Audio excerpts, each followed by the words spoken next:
As we told you earlier in the newscast, Kevin Strickland's case has been delayed again. He's fighting to go free after spending 43 years in prison. Strickland has maintained his innocence in a triple murder.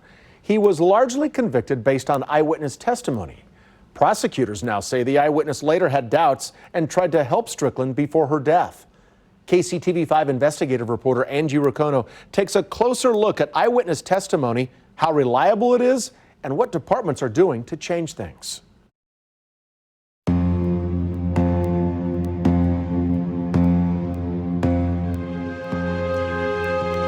This was the lineup that changed Kevin Strickland's life.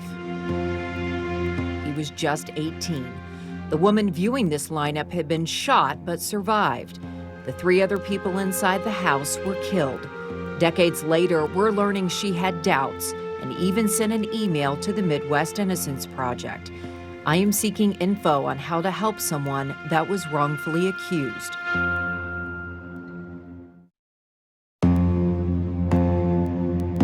Years and decades rolled by.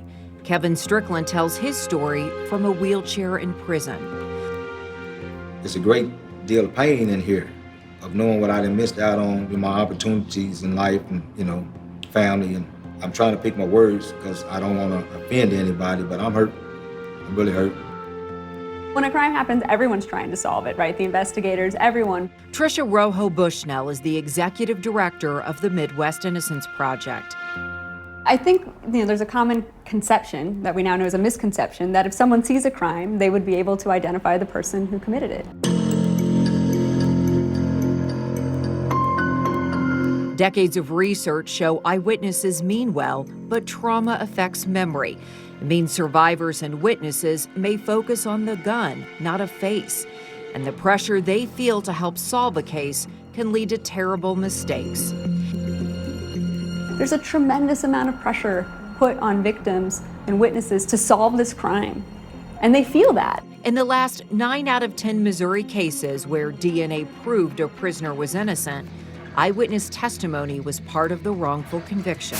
This case stretches back to 1994. It's an uncomfortable reality KCTV5 is aware of as we dig into old cases. Identifications that meant freedom or life in prison were either questionable or have fallen apart.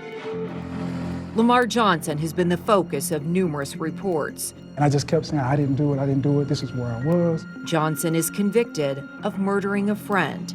It was dark the night of the murder. His lawyers point out the killer wore a full face mask like this one. You can see there's nothing that distinct about my eyes.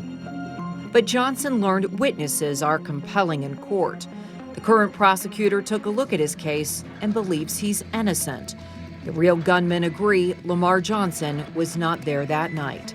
If you think that I'm guilty of a crime, then give me a new trial. Give me a fresh shot.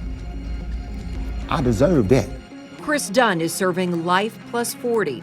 His case hinged on eyewitness testimony, too, of a 12 and 14-year-old running in the dark.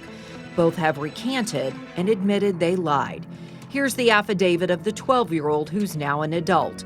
We decided that we would both testify that it was Christopher Dunn who killed Rico. The truth is that we did not know who shot at us and killed Rico. The then 14-year-old admits in his affidavit, I lied on Chris Dunn to save myself. You can let that go. You ain't got to worry about that. I forgive you. I've been forgave you a long time ago. You ain't got to worry about that. I'm sorry that you was put in that position. Lamont McIntyre hugged and forgave the witness who got it wrong in his case. Nico Quinn says she was pressured and threatened by the prosecutor. Lamont McIntyre went to prison for 23 years for a crime he did not commit. Nationwide, about 70% of all wrongful convictions are blamed in part on witness misidentifications. That's why more than half of all states have enacted reforms.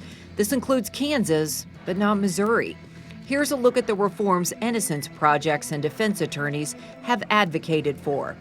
Use double-blind lineups.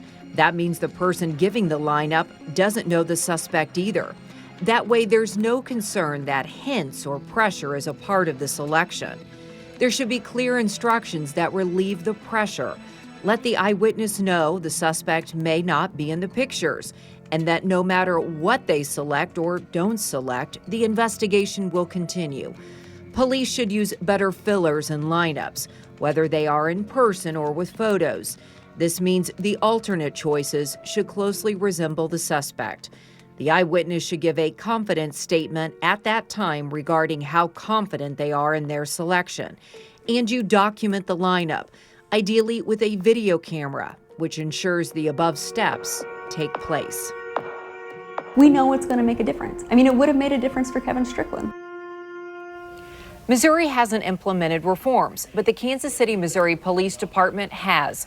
They made the announcement in August, and they worked with the Midwest Innocence Project to make sure eyewitness identifications that are made are accurate.